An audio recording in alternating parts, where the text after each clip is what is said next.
Hello and welcome to 360 Gamercast, episode 138 for Tuesday, the 4th of October 2022. I'm your host, Mark Webb, Gamertag, Pearson ID, Steam ID, Webby 360G, and joining me on this very fine evening is... Hunting Ghosts, Nick Fights. Lucky, it's Sensei Switch. How's it going, guys? All good? Yeah. I saw you this week, Nick, playing Phasmophobia, actually, since you were saying about hunting ghosts. Oh, don't spoil it. Well, I was just saying, I own it as well. Were you playing on PC? I think it's only on PC, isn't it? Yeah, it's only on PC. Yeah, so when are you planning on playing it again? Because I would like to join you. Some point next week. Okay, well, can you ping me when you play it? Because I'd love to play. Yeah. Well, I was playing it last night till 2 a.m, so... Oh, wow. I don't stay up that late, mate. Yeah, because you've got kids screaming at you. I know. It's not good. Darren, just what we were talking about before the show, I've only got 4 of those swords, so I've got a few more weeks to go. Yeah, I must have missed some weeks on it or something. Yeah. It's all good. It's all good in the hood, baby. Okay, so... what have we all been doing this week? Am I going first, or do one of you two want to go first? I was going to say you might as well lead out. You've always played more. Well, well, I play a little of a lot, shall we say. Okay, I'm going to start with a game that's probably going to take me about less than a minute to talk about, but I'm spending a little bit of time again this week playing a Battlefield 2042. Still really enjoying it. There's been no Clarky on it this week, though, which has been a bit of a shame. I found myself just jumping on it on my own. I have noticed that some other people on my friends list have picked it up as well now, but I just never seem to align time-wise with those people, unfortunately. But yeah, it's still I'm still really enjoying it. It's still a really good game.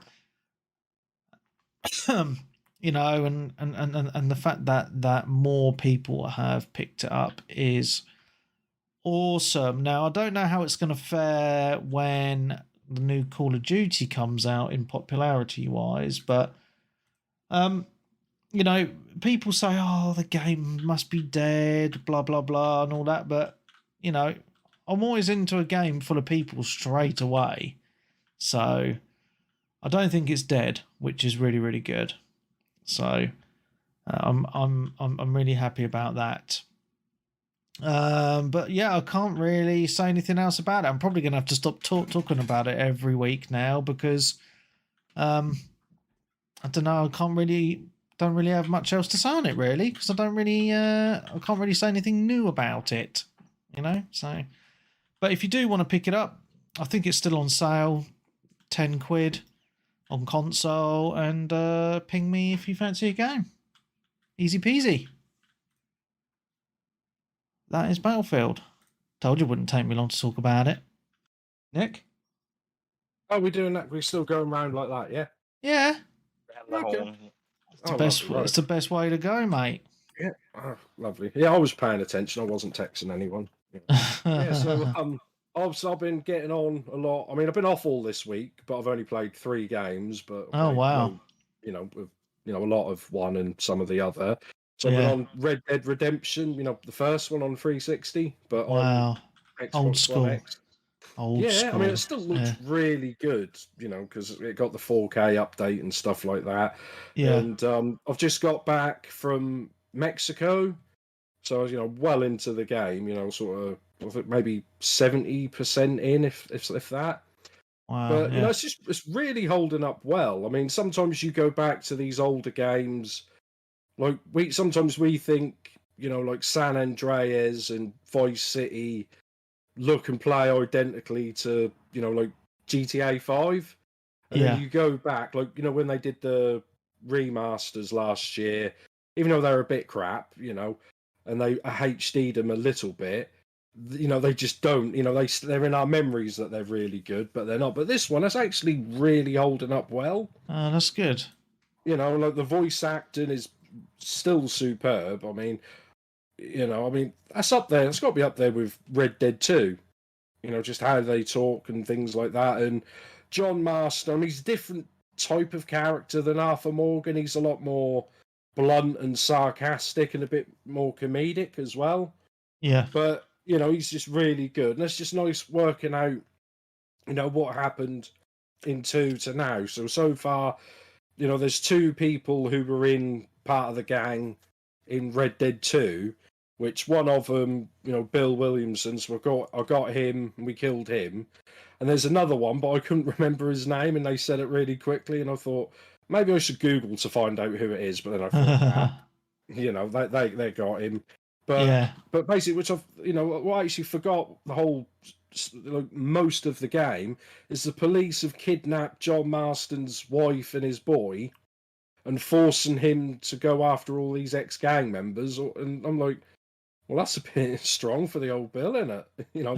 Back, they get enough grief nowadays. At least they don't kidnap people, Well, I don't think they do, but yeah, I've now got back, and he said, oh, you release my family. I've done what you said. I was like, oh, now we changed our mind. We want you to go after Dutch, who was, one of the main people in Red Dead 2. So that's where I'm now at with that, and.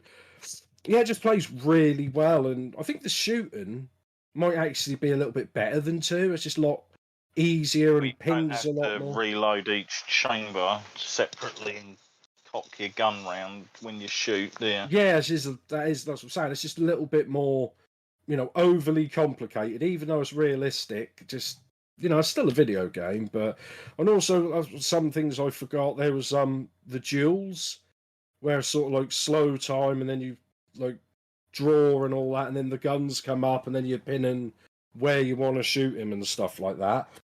But for some reason, I die loads of times before I do it, and before I finally the beat first him. Few times you do those, they're quite entertaining. But then by the time you get to your 4th or 5th, you're like, for fuck's sake. Yeah, but then I keep forgetting how to do it, and I keep getting shot, and I'm like, okay, I may have completely ignored the tutorial, which I tend to do in games, just ignore tutorials, because I'm like, I know all about these games, I don't need to read the tutorials. That's a typical bloke thing, isn't it? Yeah, it's like, I ain't reading the instructions. Yeah. Instructions are idiots. And then you're like, well, that doesn't look right. But yeah, just really good and getting on with that. I mean, I played something else today because I just fancied a change, but yeah, it's a really good game. And if you've got a Series X or Xbox One X or something like that, definitely give it a go if you've played the second one and not played the first one. Nice. Yeah. Co-op cattle herding for the win. Oh, that's the best part, mate. Yeah. Love chasing some cows, I do. Good times. Darren? Main game of the week, I suppose, Cyberpunk. I've been playing again. So, this is last week. Yeah, I mean, it's really. I know we touched on it last week. The game's become really popular, isn't it? Again, since the anime, and there's been some news stories about it, hasn't there? About the Steam charts of how many people are playing it, and it's a staggering amount. I think it's more than there was at launch, or something. No, it was more than the Witcher 3 at launch. That's there it. was like almost 1 million people playing it on launch. Wow. Because it's only the Steam charts, isn't it? It's not. Yeah. Many of the other different launches and whatnot. To be fair, Steam is quite a good gauge for some. Well, for a lot of games, because people on PC do prefer to buy their games on Steam over other platforms. I mean, I owned Cyberpunk on GOG because it was a lot cheaper when it came out, but I know it's probably sold more on Steam though, to be honest. Didn't you get it for free though? Oh, with your graphics card. I might have done, yeah. I might have done. They did a promotion, didn't they? Where if you bought a certain graphics card, you got Cyberpunk with it. I might have done actually, yeah. I need to check my CD keys account because I can't actually remember that far back. but it probably sounds about right because I probably bought my 3080 around the time Cyberpunk came out. Yeah. Yeah, sounds right, mate. Yeah. Good times. Yeah, it's definitely had a little bit of a Wii renaissance. Yeah. I mean, it's still a great game, though, right? Oh, it always was a great game, in my opinion, on the next gen and up, obviously, or the Yeah. current gen, I suppose. It was just Yeah. last gen where it Yeah. was biting off more than it could chew, per se. I mean, you look at some other stuff back in the day, like, oh, Skyrim was fine and everything. You just think, like, that was 10 years ago. I know. 10 years ago. I know. And what's crazy about Skyrim is because I go back to it sometimes, even now, and I think I went back to it Loads of on. people do anyway. Skyrim is still one of the Yeah. most played games. Yeah, because I went back to it on my Xbox Series X only the other month, and it looks gorgeous because I know they've done a little bit of a remaster on it, but yeah, I think it still holds up now, you know? Mm. Yeah. Yeah, But yeah. Skyrim was broken when it came out as well. I remember because I got that on launch. There was a lot of bugs and things like that, and you were going on the Bethesda forums and seeing the reported bugs, reporting the bugs, and like things like doors that won't open. I remember there was one, the big doors, like the big circle doors that were supposed to roll out the way when you put like a claw in it and stuff like that. And I remember playing. Oh yeah, that. you turn them, yeah. Yeah, and you turn them, and it just wouldn't work. I didn't have a bug per se. It was more of an annoyance, just a random occurring annoyance. There's one of the quests in one of the swamplands up north where they like rally the villagers together and all go off after attacking this vampire dude. Right. And while the villagers were sitting there amassing, 2 dragons turned up in the village and barbecued everyone. Brilliant. I love the randomness of that game. They literally just stood on top of one of the buildings and just breathed fire down on the whole crowd. And I was just like, oh, that's good, yeah. The only way I could actually get out of it was load saves and basically shoot the dragons with arrows to get their attention onto me and then run out of town as quick as possible. Brilliant. To avoid like random innocents getting like killed off, because obviously you'll get to a certain point in that game and just random dragons start spawning. Yeah. And if you're lucky, you will actually see one of them being born. Did you ever come across that? No, I didn't actually know.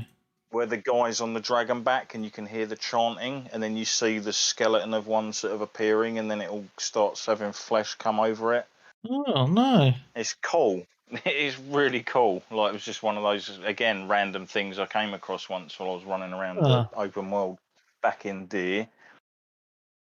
But I've got the new one, actually, the 25th or the 10-year anniversary one. I just haven't bothered to play it because it's one of those games where time will get sucked away. Yeah, I know what you mean. But yeah, back to Cyberpunk. Yeah.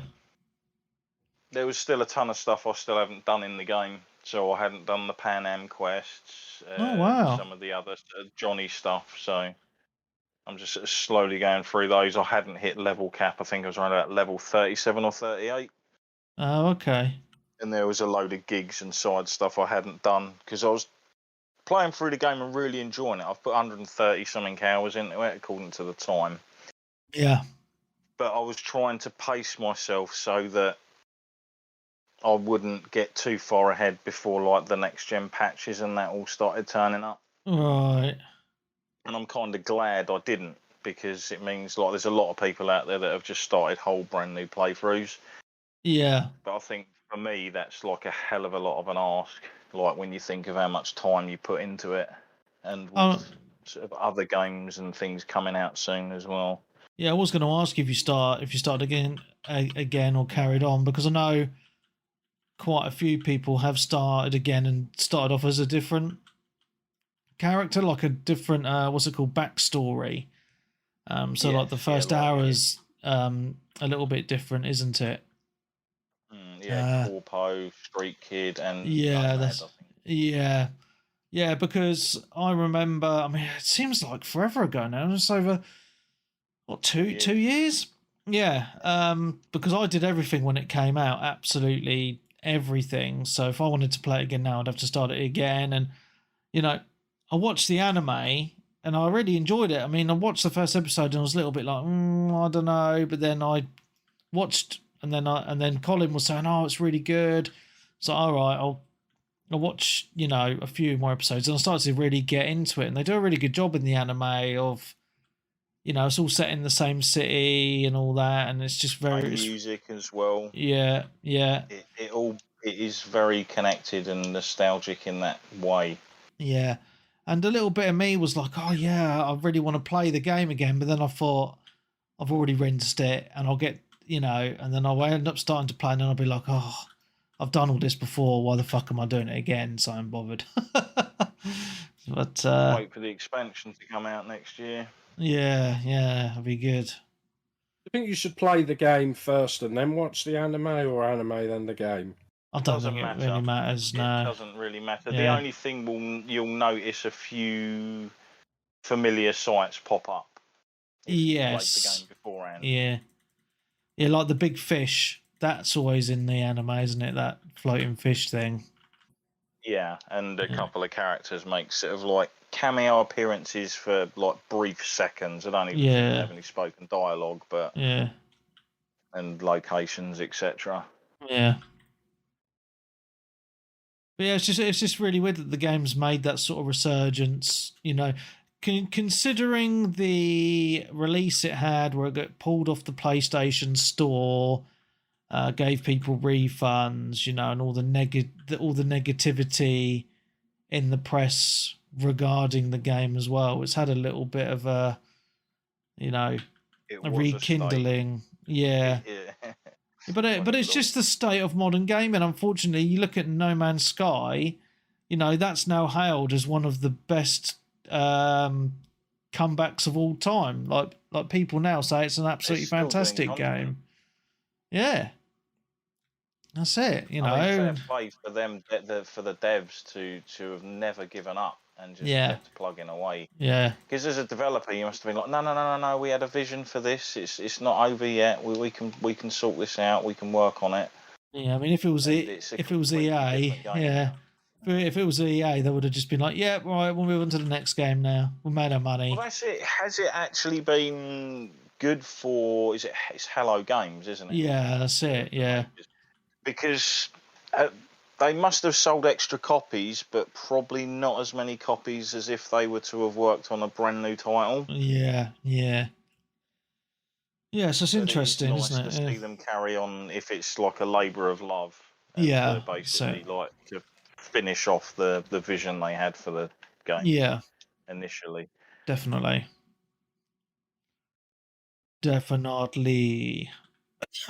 Yeah, there's not really too much else to say about Cyberpunk that hasn't really been sort of talked about before, really.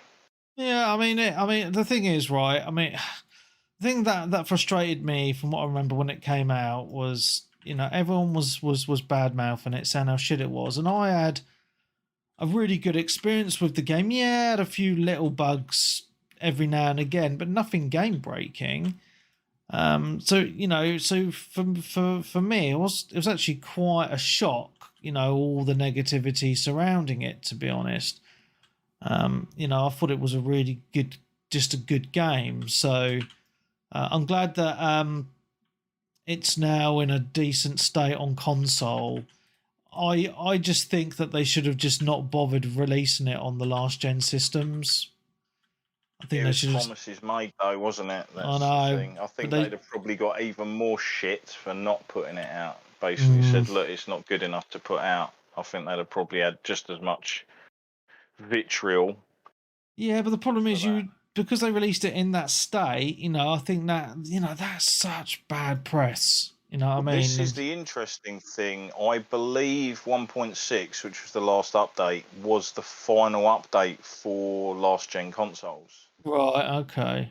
So every update going forward, the game will be working with the new hardware and what's available to them. Right. So they don't have to implement things that aren't going to work properly on older hardware. Right. Was it one of those games that if you bought last gen, you get a next gen upgrade for free? Was it one of those? Yes, Yeah. well, Xbox was the classic like quote mark smart delivery thing, where Right. it's just like whatever you Yeah. play it on. Which they're okay. getting around that now. Developers more recently really? they're actually selling 2 different versions of their games. Yeah. Well, you So knew it was don't going to actually get an happen. upgrade. Yeah. And obviously the series versions are more expensive. But Yeah. the PS4 version is available to be played through PS5 with PlayStation's dicking about bullshit or whatever it is. Right. Yeah, makes sense. Makes sense, man. Yeah. All right. That's cool. Great game. Yeah, I've seen a few other people playing it. I've seen Colin on my friend, Collie Wally playing it, and a few other people I know, which is, I mean, even just things like the transmog, it makes a huge difference having your character not running around looking like a complete and utter cunt, basically. I know what you mean, yeah. Like, because if I take my transmog off, my character looks awful. Absolutely awful. Yeah. Like, no fashion sense or style or anything. Like, my character would be getting beaten up in the street. Right, yeah. Dressing like that. That's funny. Cool. Is it me again, is it? It is indeed. Okay, so alright. Well, since my last game was really fast, I'll talk about my main game I've been playing then. A little bit retro well, kind of, I don't know if you would consider this retro or not, but I've been pumping quite a lot of hours into Metro Exodus. Again, it's not super retro. It's only 2.5, 3 years, something like that. Yeah, but they did like a remaster or whatever on it. Where they had you can get the upgrades, can't you? It's just complete edition, I think they called something it. like Last week. Yeah, so yeah, I think I briefly mentioned it last week. I've been really hammering it this week. I'm absolutely loving it. It's a really long game. It's longer than what I remember, actually. But the graphics on it are gorgeous. I'm playing on my PC. Ray tracing on Ultra and all that jazz. I know what people love me talking about all that, but it looks gorgeous. But the thing that really shines about it was obviously graphics aren't everything, but they do help. It's just the gameplay mechanics are great. Like, there's so many different weapon choices, so you carry 3 different weapons with you at all times, but you can choose, like a sniper rifle, shotgun, assault rifle. And one of the favorite guns I like to use was from actually the original Metro. It's like a pump gun. Like, it has these little ball bearing things, and then you you have to pump it to get the gas up, and then obviously if you have the gauge at the maximum, it does the more damage. But I like it because it's silent as well.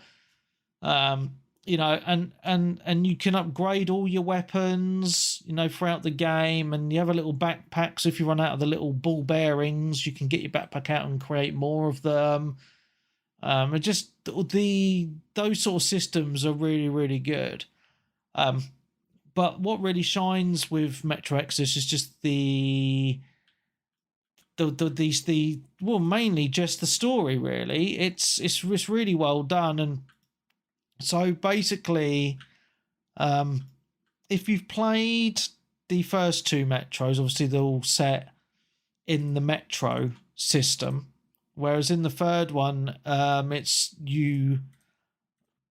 Excuse me, you're on a journey, so you leave the metro system on a train, and basically the gist is you got to get to a destination. That's all I'm going to say.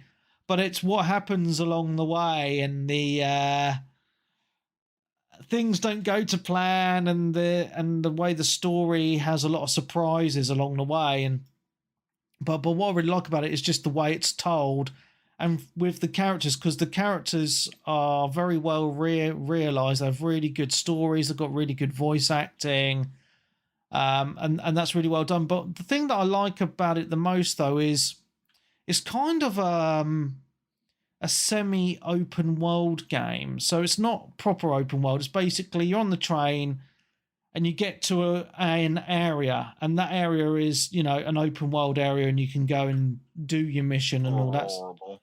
Yeah. But for in the area, there's loads of little side quests that you can do as well. So, and they are completely optional, 100% optional, these side quests.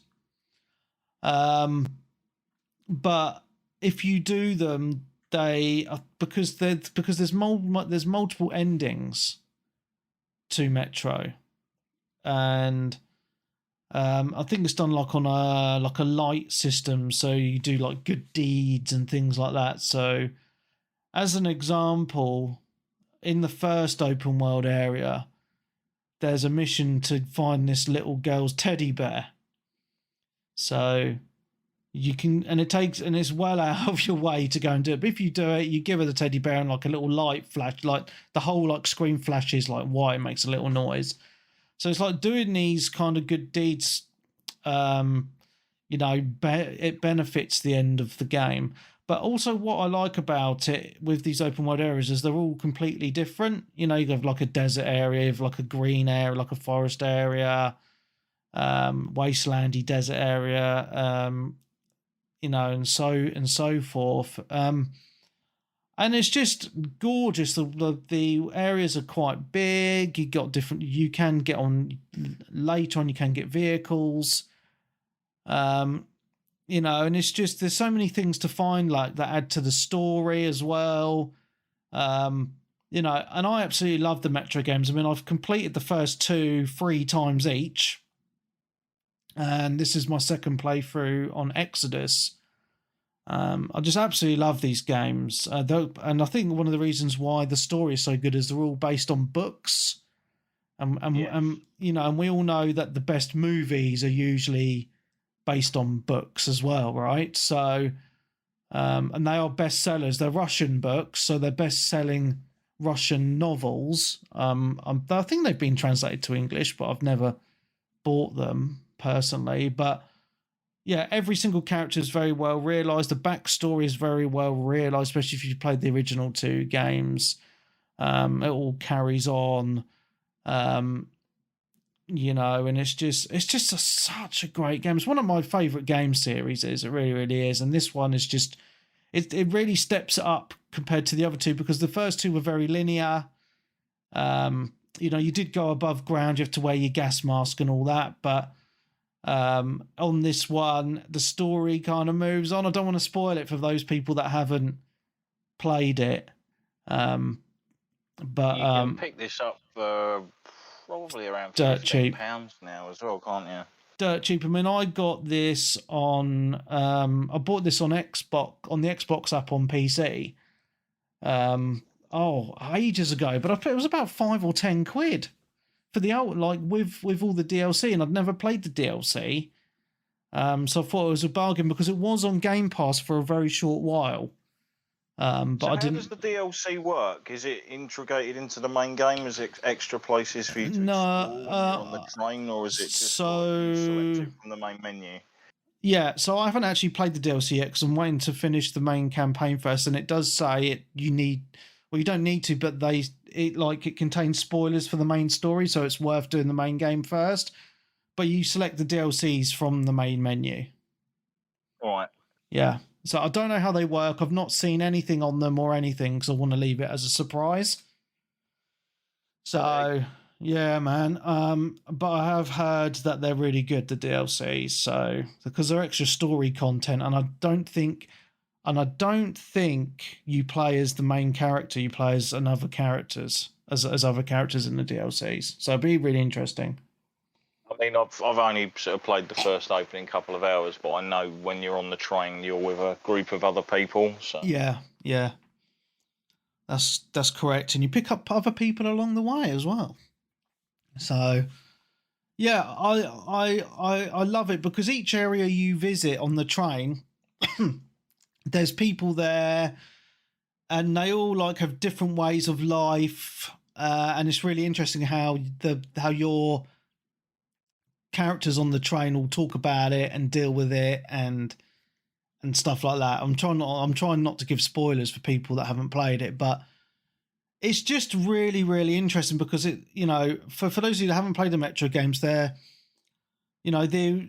set after a nuclear holocaust. So the only survivors are in the metro system in Russia because they're actually it's like the London Underground, right? They're actually used as bomb shelters as well. So the metro is used for people to stay away from all the nuclear fallout. And the third game is you're traveling across Russia, and there's these pockets of people who've obviously survived in all these different areas, and you meet them and stuff. It's really, really good. Like the different areas you go to are fucking so well done. It's you just got to play it, and for the price of it as well, it's definitely worth picking up. Nick? Yeah, so you kind of spoiled it a bit, but I've been playing like for the first time at Phasmophobia. Yep. For the last 2 nights, I've been playing with 3 and then 4. 4 of us all together. Try to play it because apparently that's. I mean, I didn't know because it's the first time I played it. It's had a big update as well. Oh, okay. And I don't know what's changed because obviously I never played it before. But apparently, in the bit where your safe area, whatever it's called, there's all balloons everywhere for some reason, and I think they've just changed a few bits out. But I mean, it's a weird game because I've never played anything like it at all because it's like a paranormal investigation game. Basically, you got a team of people. I think 4's the maximum. I think. Yeah. Basically, Can you play this in VR? Sorry, yes. Sir. Yes, you can. Right, so I know the game you're on about now. Then. Yeah. I didn't play it in VR. No, I don't want that. But yeah, basically, I mean, it took me I'm still learning a bit because there's a lot to take in. Because I mean, I don't read tutorials and stuff like that. Yeah, I know. There doesn't seem to be many. It's just like learn as you go. But yeah. Basically, the gist of it, you're in a van with all the gear you've bought by investigating whatever, and things like flashlights, like all different items that you'd need to check in like these different houses, or one, I think there's a campsite as well. And basically you've got to get in there and investigate what type of ghost it is, or whether it's a poltergeist or a banshee, or all these all have different names of whatever ghosts or whatever that is. But obviously each ghost has different traits. So like for some you can actually get some salt, and you put the salt down on the floor in like a salt shaker sort of thing, and if a ghost walks around and puts a footprint in it, then you can go into your journals, like leaves a footprint in the salt, and then that gets rid of like the other ghosts or whatever that can't do that. Yeah, I know what you mean. Basically, the whole point is you got to decide what get in, get out alive, and decide which ghost it is. And we don't always get out alive because there's there's a lot of stuff you got to do, and there's I don't know if that's scary, but some bits are a bit jumpy and stuff like that. It seems like every time you do get got by whatever, it's always the same animation depending on every ghost as well, like where the fingers sort of come out behind you and grab you, and then basically you end up dead, and you can still walk around and talk to everyone, but you can't really interact with anything. Right, okay. But there's like so many gizmos and gadgets you can use. I mean, I wasn't trusted to use any of them because I didn't know what I was doing, but I was like, you could use the camera, all right. And I was like, Nick, come over here and take a picture of this. I'm coming. Where are you? Oh, I'm over by this room. I'm like, I don't know how to get there. So I just kept getting shouted at by that sort of thing. And there's a few times, there was a bit where we were in a garage, and I was one side of the garage sort of looking around, being a bit bored. I was like, I don't know what I'm doing there. And woman I was playing with, lady, she sat there, and the ghost threw a big tube of silicone at her.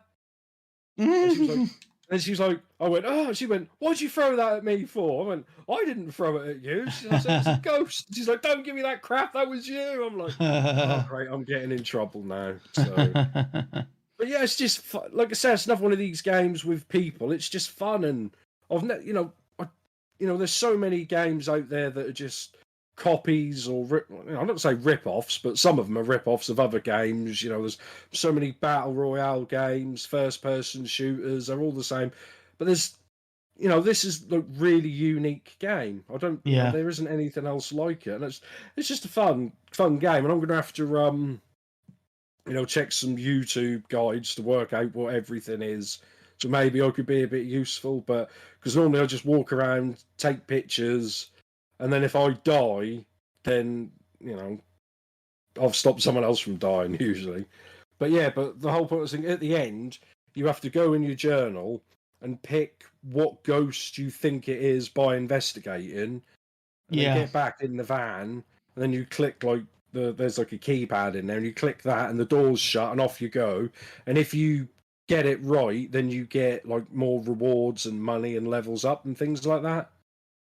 That's right. Yeah. But did you say you played it though, Webby? I've played this ages ago. So it's been out a while. Yeah. I don't know if it's even because I think it's one of these early access and then yeah. So I played ages ago, and I actually thought it was really freaky because I think it's actually, you're like proper ghost hunters. You turn up at the front of the building, whatever it may be, in your van, and it's all like you pick all your detection stuff, if that makes sense, like off the van, like manually, like what you're going to take and all that. Yeah, like you get like torches, thermometers. Like motion sensors and things like that. There's so many different things you can buy. Yeah. And you're going from room to room, you can hear like spooky noises and stuff like that, or like there's things like, because I played with like people that had played it a lot, and they were like, right, well, you do all your stuff, and my coldometer or whatever is saying that this room is the haunted room, say, and then like you would put like hidden cameras in there, and then you go back to your van to flick through the cameras, and then you can like see like outlines of a ghost like moving, or you'd see them pick up a book, or you go back and they'd written in the book that you'd left in there. And I just used to find that really freaky. I'd be like, oh my God, that's so fucking freaky. You know what I mean? And the fact like everything is so manual in the game just adds to that realism to me, if that makes sense.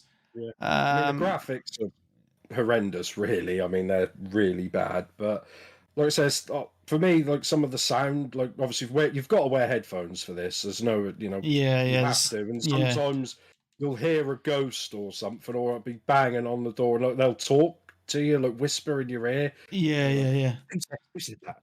I think one time, like one of the ghosts, like banged something, and I thought someone had slammed the door in my house. Wow. Who did that? Oh, did you know this about the game? Like, if you're in game chat with your party and you swear, the ghosts can make the ghosts angry in the building. I mean, that is so cool, isn't it? Yeah. Yeah, I think you actually have to have a thing so you can talk to them, but so you can't all just talk, whatever. But you can hear when someone's talking because they go a bit echoey. You're trying to entice them, and you know the name of who died, but not what ghost they've turned into. Yeah. So you have to talk to them and things like to call out their name. Mm-hmm. Yeah. And then, I mean, we had one which was a little kid. Yeah. And then you heard, and I was like, what's that noise? It's a little kid singing to me. Run! Freaky. Like that was more freaky than because when you actually see the ghosts in front of you, that's not really scary because the graphics. That was the joys of I'd say like the earlier Silent Hill games. Yeah. It's all about the atmosphere. The fear of the unseen rather than actually seeing something. Yes. Yeah, you couldn't see anything in Silent Hill because You couldn't see anything in Silent Hill because it there was was all fog fog. everywhere Yeah. because they couldn't render the game close enough. And Yeah, but when you with that, heard, every time the yeah, radio went off, you're like, yeah, oh no, I'm yeah, in trouble. yeah, Something's but the coming. animations were really good on that. Like I remember, like Triangle Head, you'd see him or hear him first, but then like the way that they did like those weird nurses, the way that they walked around was so fucking freaky, man. Yeah, and Wasn't they it? in the Yeah, movies as well. In the second movie, they had the nurse, like the mannequin nurses yeah, sort of thing. yeah, yeah, yeah, I mean, they yeah, were freaky as well. But yeah, yeah, this isn't freaky like that in a good way. This is like you haven't finished the game and your characters walk like they're made out of jelly and have no bones and things Mm. like that. So if someone's like looking down, their whole body just bends at like 90 degrees yeah, from but like halfway up. But I mean, it's a cheap game. It's only like a tenner anyway. So yeah, but I also think that like just talking about atmosphere, it does a really good job of making the atmosphere in that game. You know? yeah, that's what I'm saying. That's the Yeah, main thing: the yeah, atmosphere and the yeah, sound and working together as a team, and yeah, usually shouting at me. yeah. Yeah, I enjoy it. We'll have to get a few games going, Webby, at one Well, point. yeah, we've got a couple of games we need to play together now, don't we? That and that other game that you. Oh, Was I it can't Dead remember. by Daylight? You say you That's haven't it. played that one at all? No, I've got it downloaded. I just need to play it with you at some point. So we'll We'll sort definitely that. sort out for one evening this week. Yeah. Cool. All right. Sounds good, man.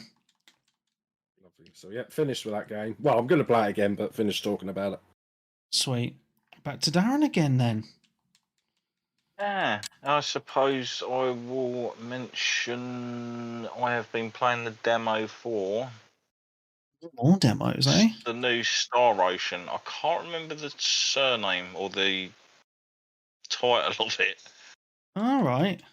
off the top of my Because head. what was the last one down? Last Hope. Star Ocean Last Hope was the last one? I think so. That does Yeah, ring a that's- bell. Divine Force. Yeah. I don't Yeah, it think I would have been played them. last gen. Yeah, Yeah. last gen, yeah. Well, the yeah. one now coming out is Star Ocean: The Divine Force. That's it. Yes. So there's a demo for this available. I think on all Okay. platforms. Okay. And I can say I'm kind of pleasantly surprised. Ooh, well, that I mean, is when the saying game something. was, when the game was announced, the character designs kind of took me off guard a little bit. They were very much reminded me of the character designs from Xenoblade on the Wii, Oh, wow. like going way back to that, which was one of the first games I can remember sort of getting censored.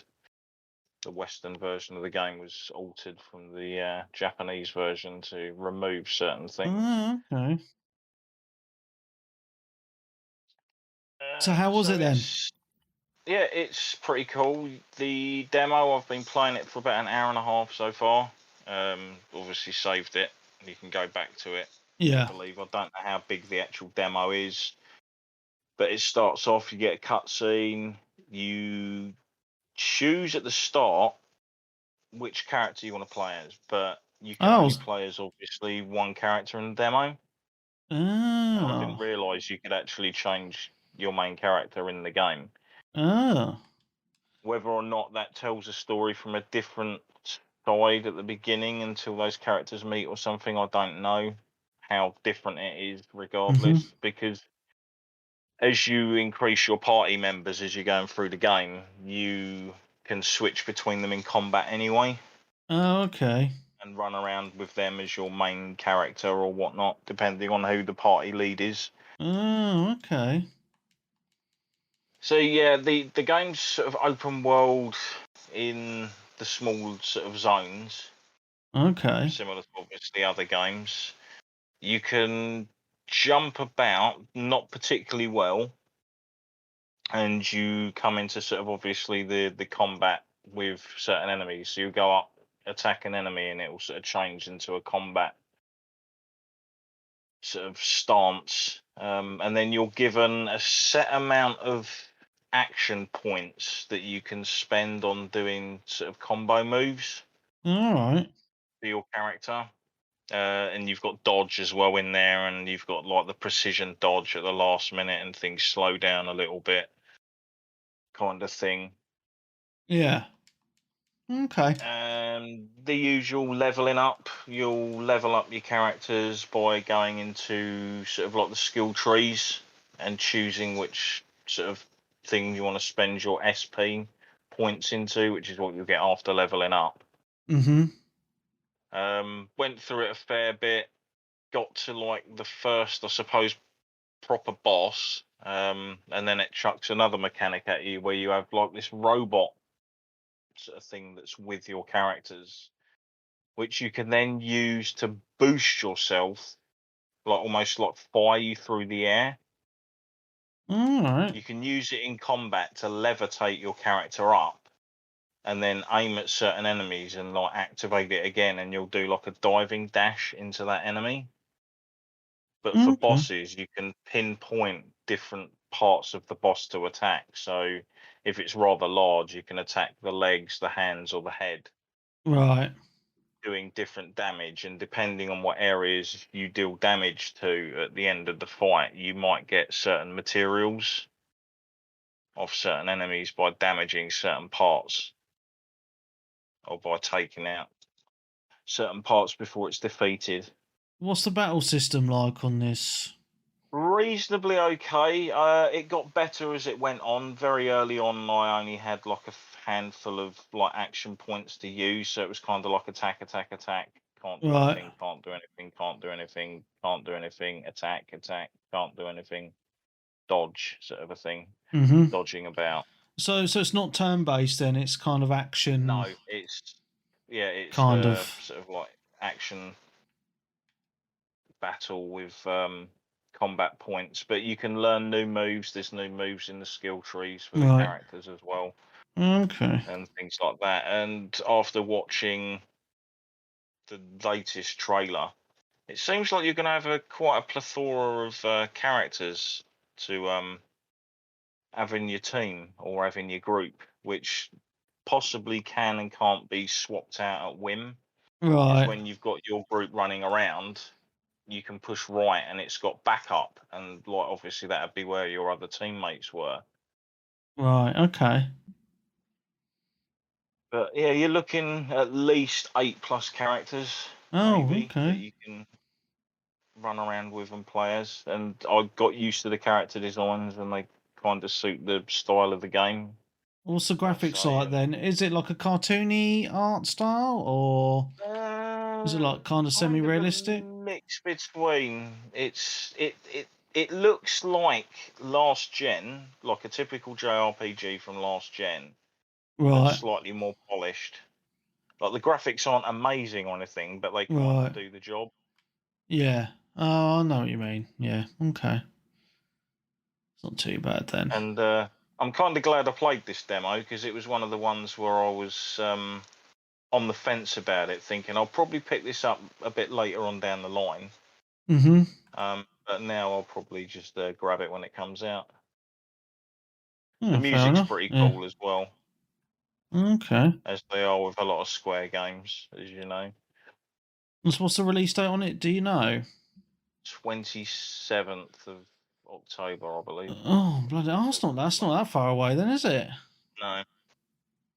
Oh wow. Okay. But yeah, demos should be on at least Xbox and PlayStation. Oh, okay. I might check it out. I love a good I'm not Star too Ocean sure. How game. do you go around getting demos on PC? Because is there actually like a marketplace Yeah. for demos on Steam and things? Yeah. So you can get them off Steam if the game's going to sell on Steam and stuff. So yeah, I have no problem finding a demo if it's on PC. It'd be pretty easy. Yeah. Cool. Yeah, I'm going to check it out, man, because I love the Star Ocean Yeah, games. try the demo first. Yeah, we'll do. Like you Yeah. say, it seems to set up what's going on, and then if you play a bit of the demo, like I played it up till you get to the first town. Yeah.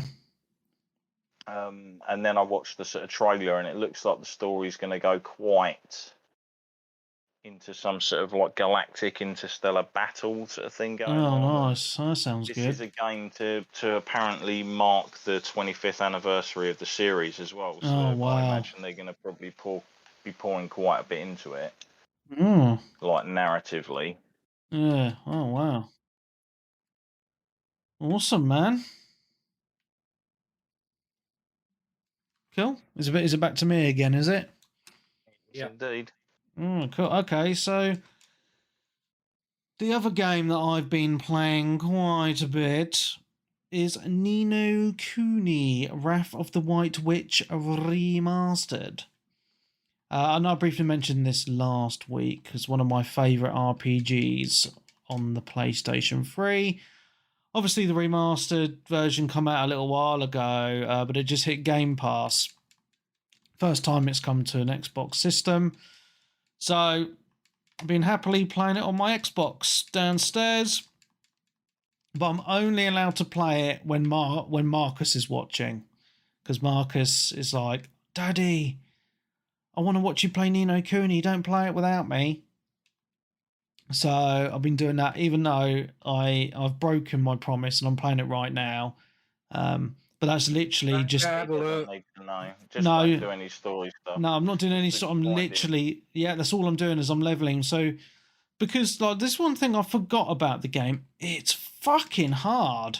It's solid. It's like proper old school JRPG where like I don't know if I mentioned last week, I got to a point in the game where I just couldn't beat a boss. And it's just because I was underleveled, so I had to go and spend a couple of hours leveling my dudes. But I'm not cheating, but I'm doing it the quick way where I looked online at where the leveling spots are in the game. So I'm in the leveling spot where these certain enemies appear that give you loads of XP. So I'm just on this little island just farming the enemies at the moment. So because without doing that, you spend freaking hours and hours. Like, it's mental. Like, it's really odd because, like, I go, like, every single enemy that I come across, I fight, right?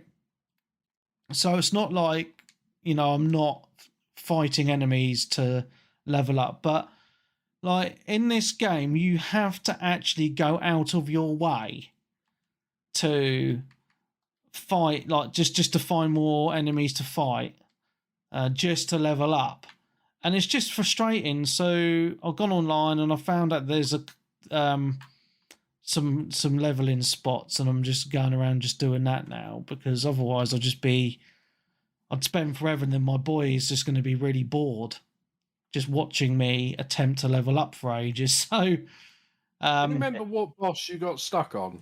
Yeah, so it's the pig boss. So that's all I'm going to say.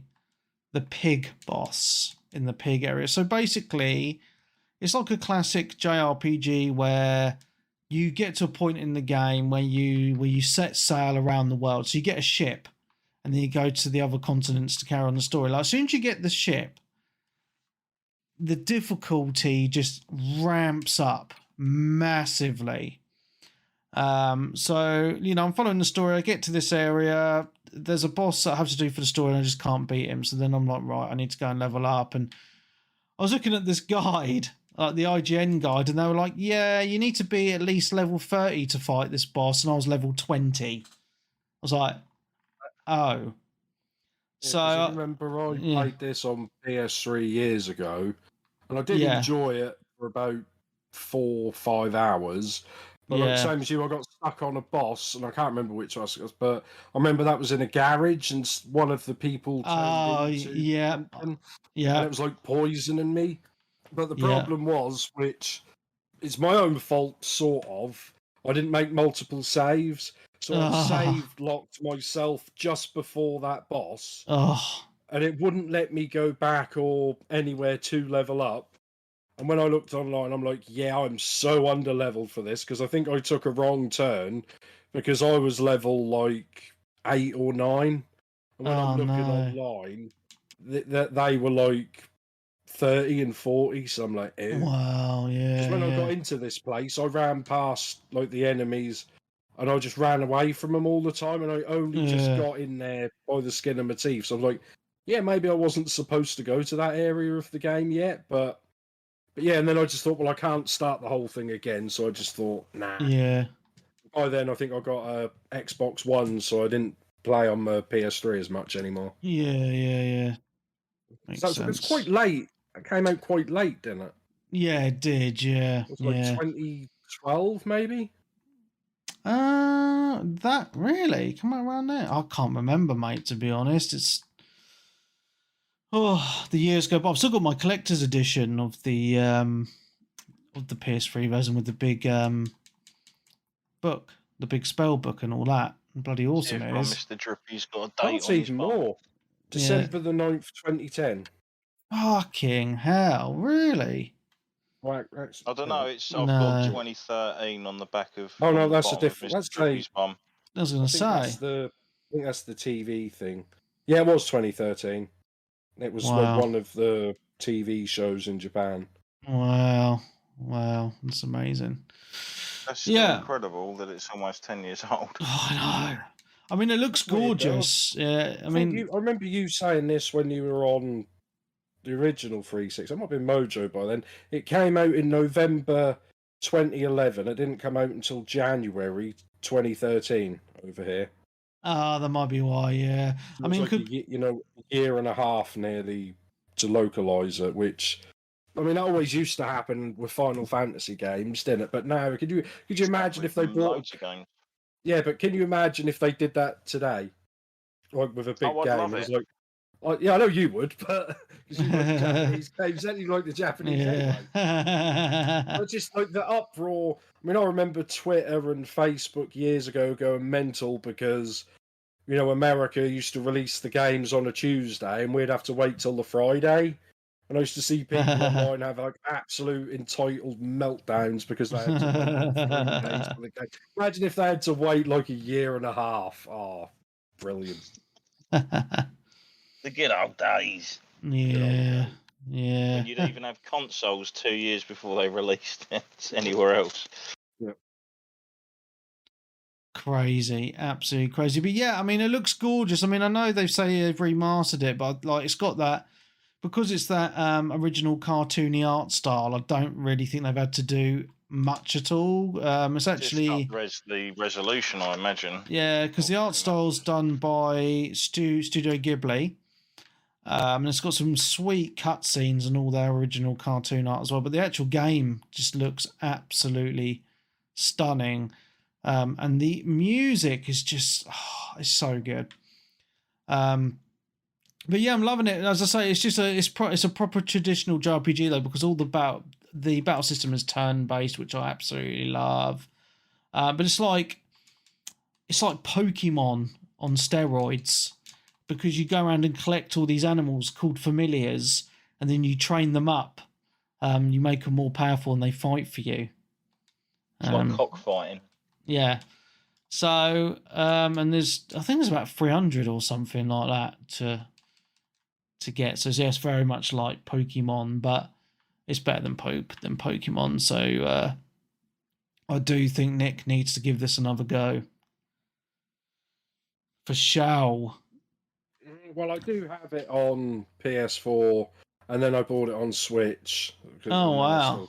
I was like, because I've got unfinished business with it. I do want to finish it, but it's just a long game, isn't it? It is really long, really, really long, and as I say, it's very, very difficult as well. So you just need to, put in some of that grinding time, which I know not everyone has the time to do, which I completely understand. Is that because I stream on Twitch? Obviously, that could be a game that could last me 2 months, and I don't like the idea of playing one game constantly for 2 months. Yeah, I know what you mean. Yeah. I just looked up and it's like PS4. And I was like, oh no, mine's must have been PS3. It was PS3. PS3, yeah. That's why I said it was one of the last games out before the PS4 came out. Yeah. Crazy, isn't it? That's just fucking mental. Imagine that, like Ni no Kuni and Last of Us coming out in like the dying embers of the PS4 3 era. Just before Yeah. the PS4 launch. Well, PS3 was really awesome. Like from what It wasn't at the 2010 to start. no, not at the start. That's what I'm saying. The last 3 years. I mean, that's when I got it really late.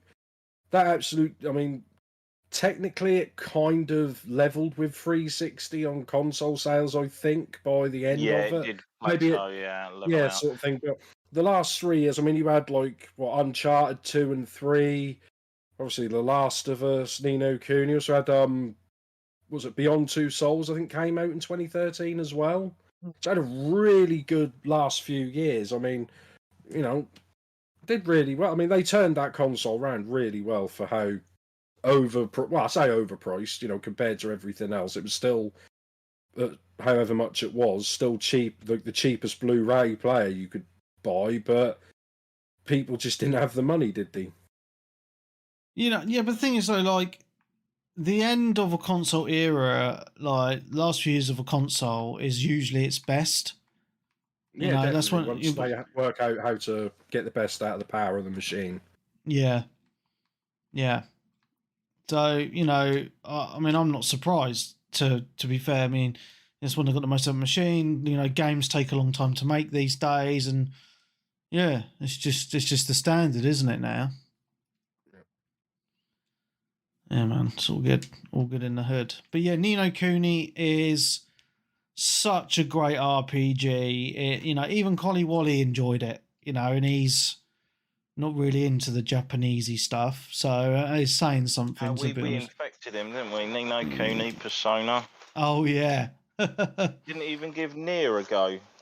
Yeah, I don't think he liked it though. Did he? He didn't.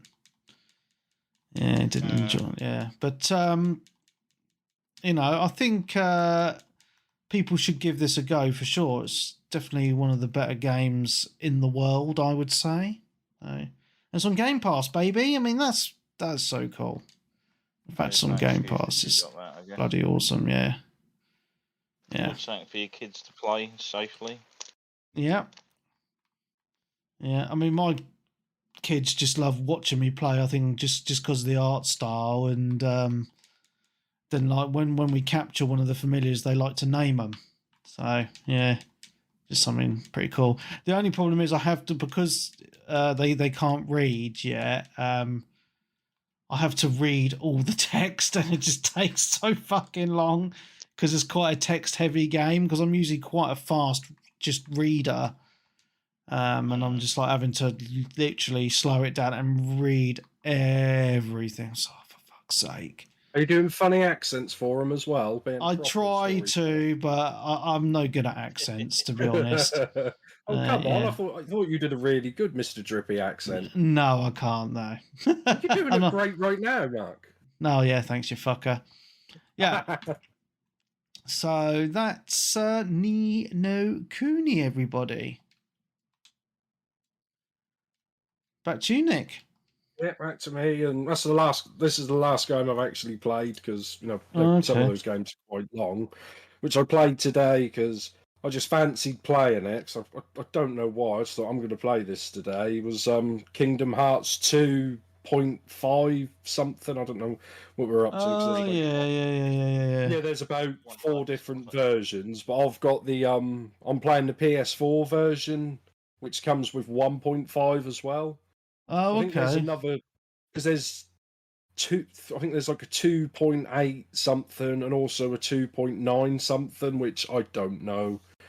I don't know any. I mean, I've never really understood a lot of these games. I mean, I tried to work out some of the stories. Chart, don't you? Because there was like handheld versions that intersect in between the games, and plus you have to go from PS2 to DS to PSP to where they jumped all over, like a card game, which was canon and stuff like that. So, I mean, this one I'm playing now, I think it has got something like, I've lost the case. No, there it is. I got the case ready. It's got 1, 2, 3, 4, 5. It's actually got 6 games on there, but I think one of them might be like the video what's the of last a game. one? Kingdom Hearts 3. Yeah, Kingdom Hearts 3, but So which is the one where you play as Aqua? Is that 2.5? No, I think that was Birth by Sleep, which you play as the 3 different characters, don't you? The Aqua's the girl with the blue hair. Yeah. Yeah, that was that. But that was the PSP version, the PSP game, which was good actually. Even though I couldn't really understand much what was going on, but yeah, I mean, I played this. I played this back in 2005 when it came out because, I mean, you played this, didn't you, Webby? You must have done. Being no? I think you missed more of a Kingdom Hearts. I mean, I played the first one and really enjoyed it, but I think the other ones, I just found the camera just really shit and I just couldn't play it. Yeah, I mean, they were pretty bad on PS2. I mean, they've tightened it up a bit in this, so it's doable. I mean, people forget how hard it was to actually get the cameras and games to work back then. Yeah. I mean, it took them 10 years of PlayStation. You probably had to really get to PS3 by the time they actually worked out, twin stick camera control, didn't they? Yeah. But yeah, I mean, so obviously I played it on PS2, and then I got the re-release like HD versions on PS3. But obviously I never played them because I didn't get time. But like this one, obviously that got when it came out, they're in like native 4K and HDR and all stuff like that. Yeah, yeah. So they look as good as we remember. I mean, I played this one for about 4 hours today on stream. Just to get into it, and it's just the music and stuff. Like I still haven't got to a Disney part yet. Oh wow! Because that's that's what I like, all the Disney music. But because it's weird because you don't actually start off as Sora, you start off as Roxas, which is confusing because Roxas isn't actually real. He's like image, like projection of Sora's heart, which they broke or something. And like a witch who's apparently is a witch, but is actually a little girl in a nightie for some reason. Like that's why Sora disappeared at the end of the last game, and basically they broke his heart, and Roxas is part of Sora's heart. Because if you rearrange the letters in his name, it comes out as Sora X. So basically, you play the tutorial, and this is the easiest thing to explain out of the whole game. The rest of it, not a clue. Not a clue who. There's just loads of people walking around in big black hoods, and I don't know who half of them are. Yeah, people were comparing like the Asians to them, like from Final Fantasy 14, saying that a lot of that was kind of modelled on the people from Kingdom Hearts series. Yeah, I mean, it's still really, stunning good game, and some of the voice acting is pretty. I mean, I've got all the Disney characters and things, and also they've got the Final Fantasy characters from the game, which is annoying because they took the Final Fantasy characters out of Kingdom Hearts 3, which kind of pissed people off because people gave it a chance because it was Final Fantasy, Squaresoft cross Disney. And then they took all the Final Fantasy out. I'm not sure why they did it, or but they've had so many of the characters in this. You've got like Vivi, so I was fighting Vivi, he was quite funny, and obviously Squall, but for some reason he's called Leon. I don't know why, because I'm not Squall Lionheart, but he's got Ares, Yuffie, all these sort of characters. It wasn't Leon from Final Fantasy Tactics. I think so. There was one, and then there was another bloke who I think was from Final Fantasy VI, but I had to double check because, like I say, I played 6 once about a year and a half ago, and obviously looking at the two, the small little sprites of a Final Fantasy VI, then you see someone in a game like this, fully 3D, kind of looks like the bad guy from Final Fantasy X. Right.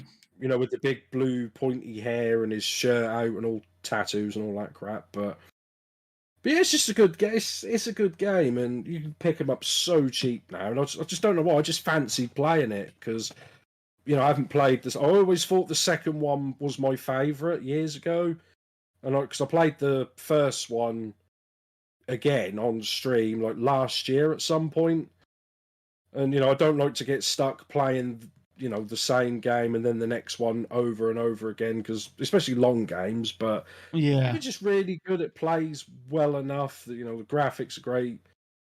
and I was speaking to someone on the stream, just listens to the soundtrack, and she's never even played the game. Which is, I thought, oh, wow. that's strange. But I'm in the I think I'm in the Final Fantasy area at the moment, so I don't know which Disney place I'll be going to this week, but we shall see. Funny. Yeah, but that's me done. Wow. Okay. What about you, Darren? Just unmute myself. Well, just also runs really. I'll say just the regular things I usually sort of play throughout the week. Okay. Nothing else new really interspersed. I'm gonna go back to obviously Soul Hackers 2, but Cyberpunk basically sort of took my time this week. The urge was strong, as they say. Yeah. Fair enough. Okay. Well, I've got a couple more games to talk about then. So, Nick talked about Final Fantasy VI, and that's a game that I have been playing this week, funnily enough. Which version? The Pixel remaster? Yeah, so the Pixel remaster. So I actually own this game on the PlayStation 1, the PSP and / Vita, and I've never finished it. So actually, the first time I bought it was on the PlayStation 1, where they did like a Final Fantasy VI with a Final Fantasy X demo disc, and then I'm looking at it right now. Yeah, and it's a game that I've always wanted to play to completion because it's renowned as one of the best Final Fantasy games.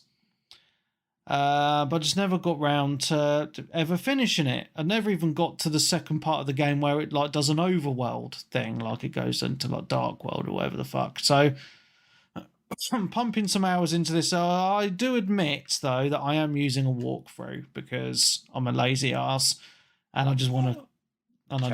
I know. I haven't used the walk. I streamed it on Twitch and they just told me where to go, so I see. Yeah, that's fair enough. Yeah. But I'm really enjoying it. Like the overworld is really well done. What they've done with the Pixel remaster with the art style, I think, is really nice. It's quite true to the original Super Nintendo kind of vision of the game, which is really, really good. And I like it because there's lots of different characters you play as in the game. It's not like a traditional Final Fantasy game where you like just play as Cloud, as an example. You know what I mean? It does chop and change.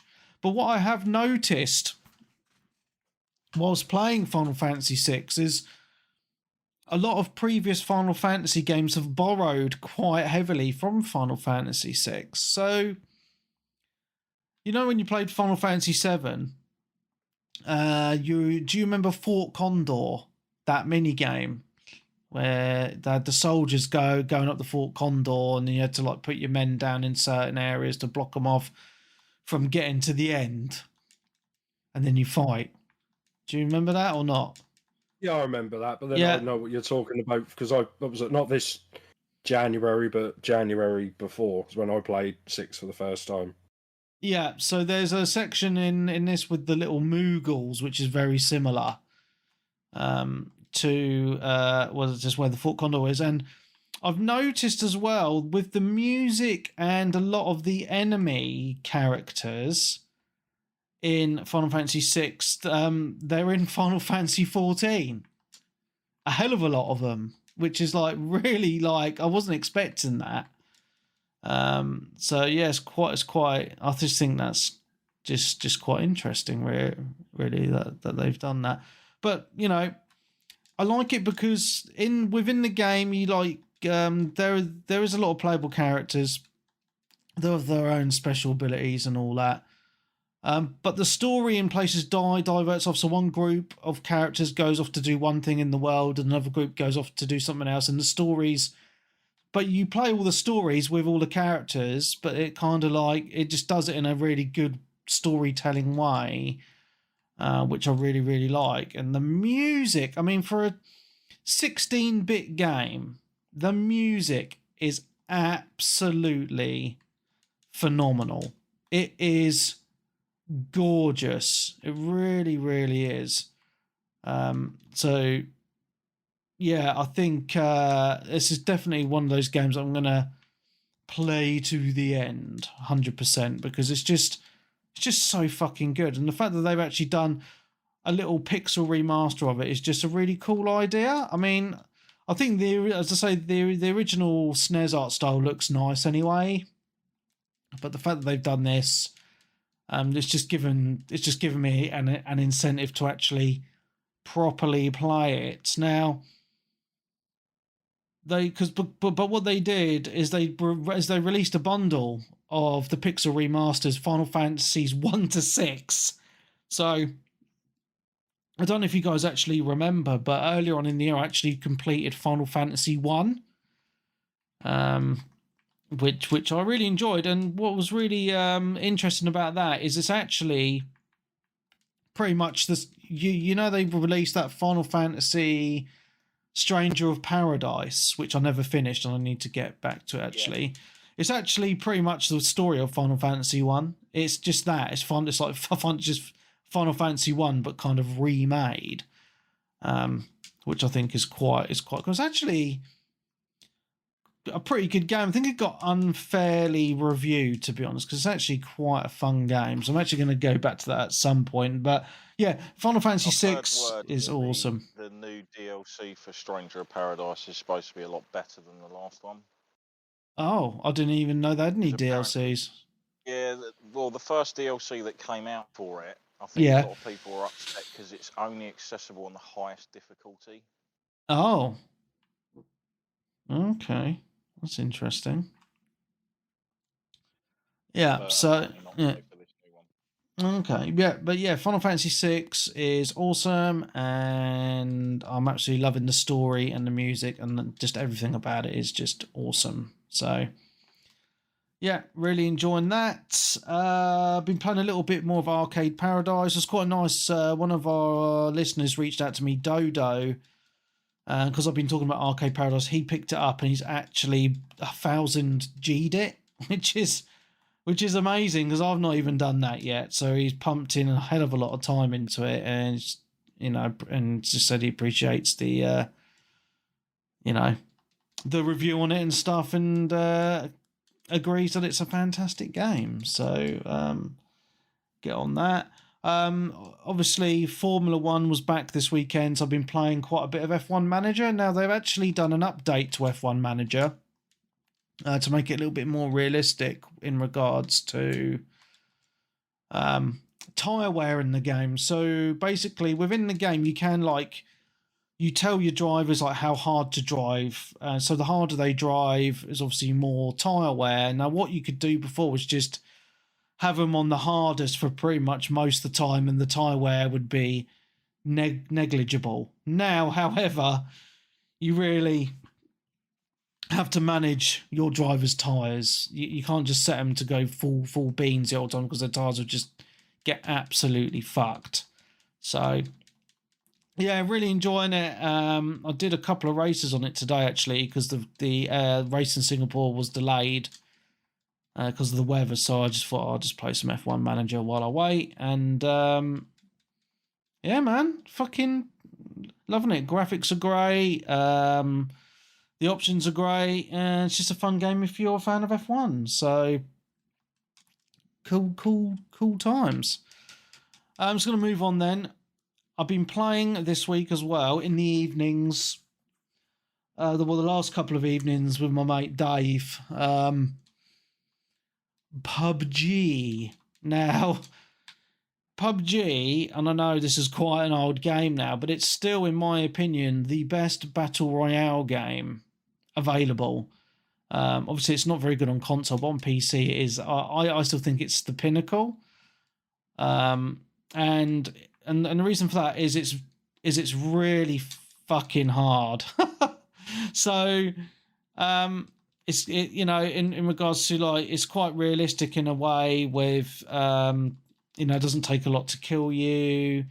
And you get a lot of bullet drop and feedback on your gun. You can't just hold the gun down; it goes up in the air. But we play on what day are we now? Sunday. Friday night we went on, and getting a win on this is near on impossible. It really, really is. And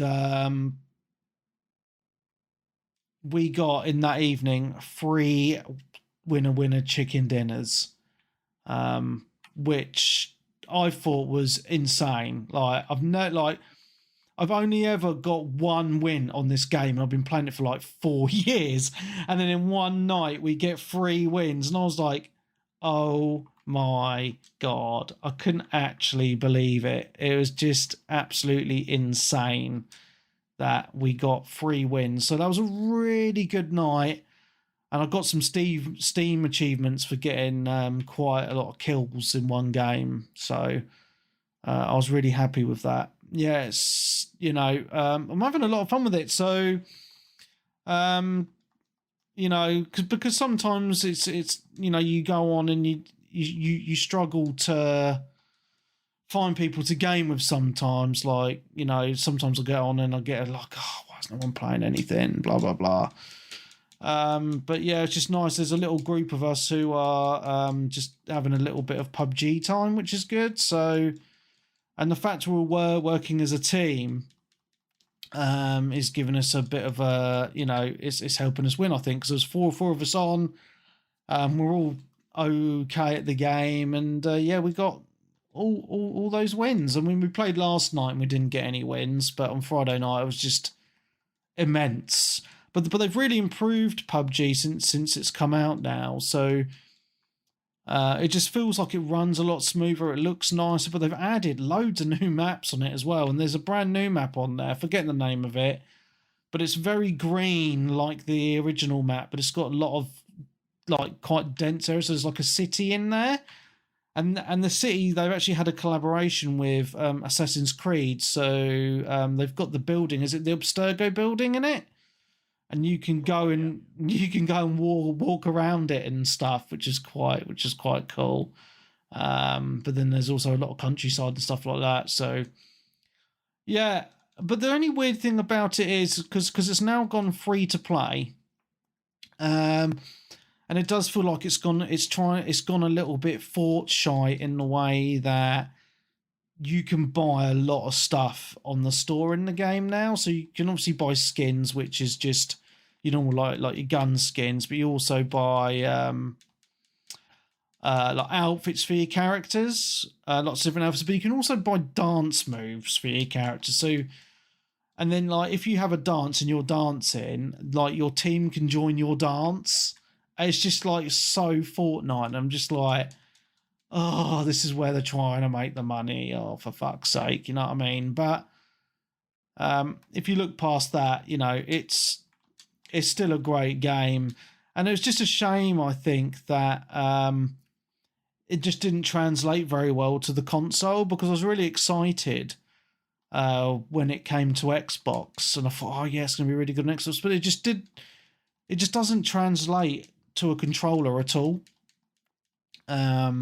So yeah, it was just a shame. Bad way as well at launch, if I remember. Yeah. Yeah, it's probably, I think it still is, to be honest. So yeah, still really enjoying it on PC though, and it's just nice to have some people to play it with. So it's really good. And the last game I've been playing this week is Destiny 2, funnily enough. So I hadn't played Destiny for a while, mainly because I just fell off and didn't really have anyone to play it with. But I've been chatting to some people in the Discord this week, and there's a few people in there that have been playing Destiny 2, and I thought I could do with a co-op game. And so I picked up the latest DLCs because they were on, cheap on CD keys, because the game's been out for quite a while now, and had one session online with D-Twin, which was good, and then the rest of the week no one's been on. So people need to get on, otherwise I'm going to regret my purchase. People have said they're going to come on though, which is good, but I have found myself just doing some of the stuff on my own, just going around and doing some of the little quests and things, but also just doing the PvP. So a bit like COD, like the team deathmatch, and you got the free zones which you need to control and all that sort of stuff. Just been doing that a little bit. It still looks great. The music's amazing, and it's kind of like, as a shooter, it just feels perfect. Like, there's not really any, apart from Call of Duty, which feels great as well. It's like, it just has that great feeling to it, just so precise, and just the guns feel nice. So yeah, back into that a little bit. I'm not sure when the new DLC comes out in January if I'm going to pick up or not, because the thing I don't like about Destiny is they always release a DLC like the price of a new fucking game, and it really irks me. So we'll see. It's almost like they're sort of releasing more of an expansion than a DLC. Yeah. But like you said, some of them can be done really quickly. Yeah. It seems to be more under the hood tweaks and gear sets and weapons and stuff rather than story content. Yeah, but because of doing these seasons now, though, I think like like in a lot of games, it's like, right, every week you do this raid, and you get like you get a raid to do a week and a load of missions every week now. So I think there's like, because it's got that weekly content to it now. When you buy, but you got to buy the season pass for that, which I don't have. That keeps people playing, but for me at the minute, it's just I want to get through those story expansions at the minute, and then I'll see if I carry on playing it, because it is cross-play. So D2 plays it on the PlayStation, so we were actually in game chat. He was on PlayStation on the PlayStation, and I was on the PC while we were playing it, and it works really, really well. It's one of those games where you need a group of people to play it with. You can't play it single player. Like, it's fucking shit single player. Like, I was going through the menus, and there was only like one raid on there which said that it had matchmaking on it. So everything else, you got to find a group of people to play it with. And then obviously, if you want to do the story content, it's a lot better to do with other people, because you get to these like zones where it's like the black zone or whatever, where if you die and you're in single player, you get like put back to the beginning and you got to do it all again. But if you're in co-op with people and you get dropped, they can just revive you, so it makes the game easier as well. So it's just, I think the game is good as long as you've got a group of people to play with, and I'm kind of in that thing at the minute where I'm like, right, I'm testing the waters to see if I can have that group of people. You know what I mean? Because it's cross-play, I was thinking to myself, it's going to be a lot easier to have that group, you know what I mean? Because we can all play on our different systems that we own. But I think people have just been busy this week, but I'm hoping we can set up some gamer nights on it, because I have like my Monday on Gran Turismo, and my Wednesday on F1 with Frosty, which I'm not going to mention because I mention them every fucking week anyway. So, I would like to do like a Destiny Tuesday or something, you know what I mean, with people, and that would be really nice. So that'd be really cool. Oh, and the last game I played in co-op this week, very briefly, just about an hour with Frosty, was Grounded, because Grounded got a full release this week. It's been in early access for quite a while, but it's finally fully released, which is great. I'm not really sure what to think on it so far, to be honest. I can't. It's hard to say, because it's not for everybody, and I don't know if it's for me, because there's a lot of gathering to do, right? So you got to it's one of these games you got gather materials, build things, and all that. Yeah, you're right, like a survival game, but I don't know, like, because I was playing it with Frosty and he kind of knew what he was doing, it made it a lot better for me. You know what I mean? So I think if you're in a group, it's actually going to be a lot of fun. Like I think it's 4-player, up to 4-player co-op. So I'm looking for a couple more people to get on it with us, actually, because that would be a lot of fun. But so far, it's just Honey, I Shrunk the Kids, the game, which I think is quite cool, to be fair. So, I mean, if you like that sort of like the gathering and making stuff type games, and give it a go, because it's literally, you gather your bits and pieces, and then you go to, and then you can like make things from the items you've gathered, and then it starts off like you can make an axe to chop things down, and you can make even more advanced weapons per se. Yeah. So yeah, it's quite cool. The one thing I found quite funny about Grounded, though, is at the beginning, was like there's an option to turn off the spiders. If you, yeah.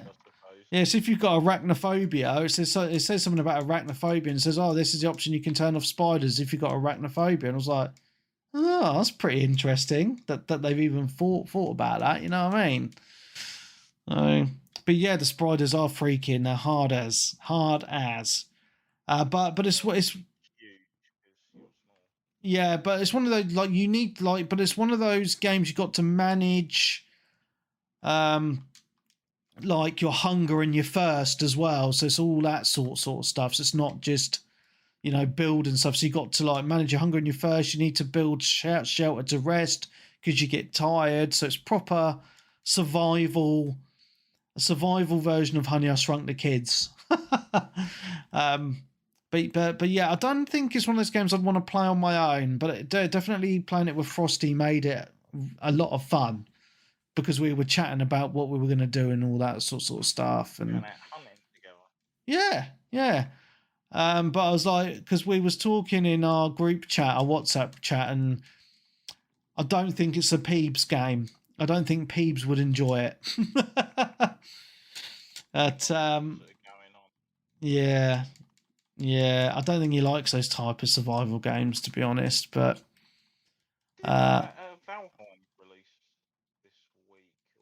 yeah, so Valheim's released. It's only on PC Game Pass, though, isn't it? It's not come to console. Right. Sorry, yeah. I thought it was a console thing. I mean, I've already played it a shit ton on Steam anyway, so I wasn't really that bothered about it. But it's a great game for sure. It really, really is. So if people haven't bought it already on Steam, then give it a go on Game Pass. It's really, really good. So yeah, that's all I've played, dudes. Quite a bit. So news-wise,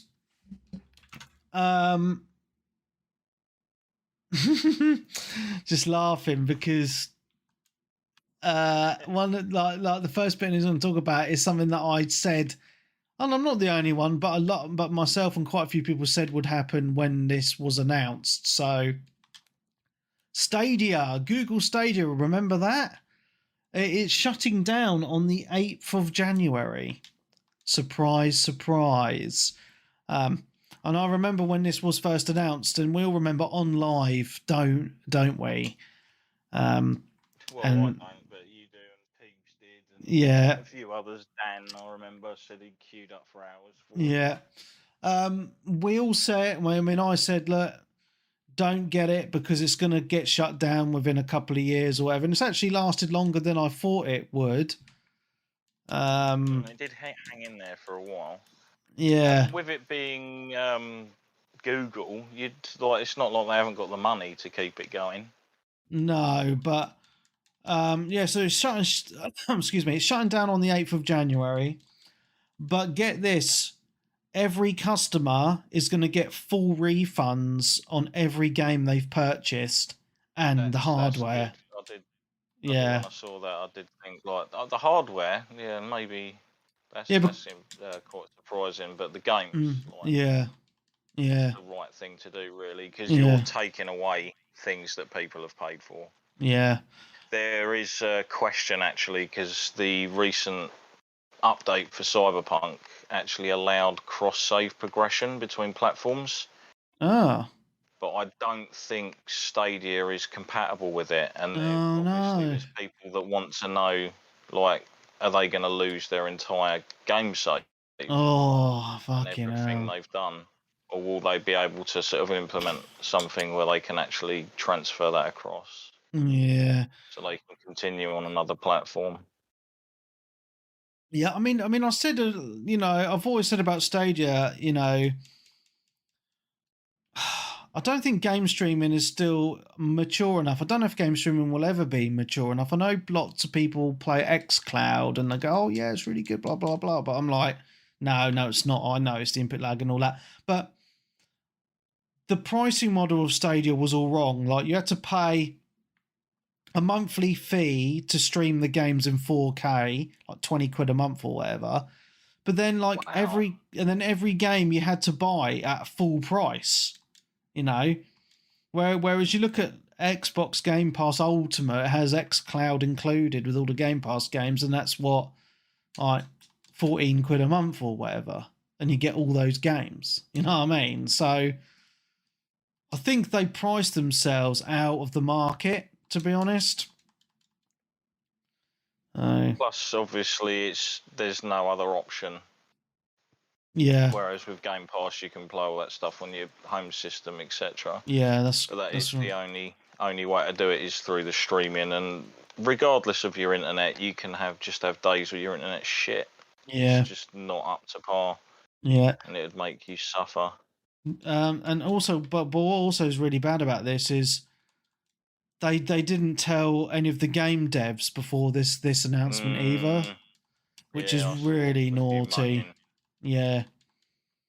Hopefully they'll be at least to push them games onto other platforms now that they wouldn't be tied to that. Yeah. Yeah, but I just think, I remember, because I remember having conversations on our Facebook group of all places, like when Stadia was announced, and there was a couple of people and they're going, oh, you're wrong, Webby, I'm going to buy it. And a few of them did buy Stadia. And I haven't heard anything from them. From my posts I've been putting on there since it's been announced that it's going to be closed. So, yeah, it's just quite funny. Yeah, my other bit of news, I had only a pile of abandoned projects from some of these big companies. Well, someone on our Discord put a link. It's called like the Google Graveyard or something. All these projects that Google have put out to the public and died, and there's hundreds on there, mate. It's quite surprising how many projects they've put out to the public and then they've just binned them off. Is Google Glass still a thing? I don't think so. Then you had like Google Hangouts and all that sort of stuff as well, right? Oh, Google Plus as well, wasn't that one? Yeah. Because do you remember when I did some of the podcasts on that Google Hangouts? They don't even exist anymore. Google Hangouts was actually reasonably okay. I used to watch a few people doing live streams and that on YouTube, and it seemed like a reasonable platform. And now everyone uses StreamYard, and it's decent enough. But a lot of people still moan that Google Hangouts had better options when it come to a lot of the things in it. Yeah. Doesn't surprise me. There's really good ideas that have been tossed aside. Like, even if you think back to early ideas such as unlocking avatar clothes with achievements and such. Yeah. I mean, like Xbox, just talking about the avatars and that, like the 360 had it down to a T. The avatars looked awesome. I still have my Xbox 360 one. I refuse to upgrade to this new ones that look fucking awful.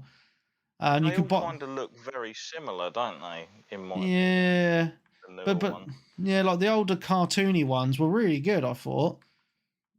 I really liked them. It's all about the me's. I know the me's. So funny. And you could buy loads of different clothes from them, because I bought the Red Sox, kit for my my dude. Yeah. Yeah, then they kind of died off a little bit, didn't they, when they changed the accessories, because you could have accessories, and then they started making them plasticky, because they didn't want your avatar actually having real weapons and such. Yeah. Because they stopped selling the Lancer, didn't they? But I had that. Oh, my avatar. Oh, wow. But yeah, they pulled that from sale because it was classed as a firearm and a weapon. Oh, for fuck's sake. That is shite. Yeah.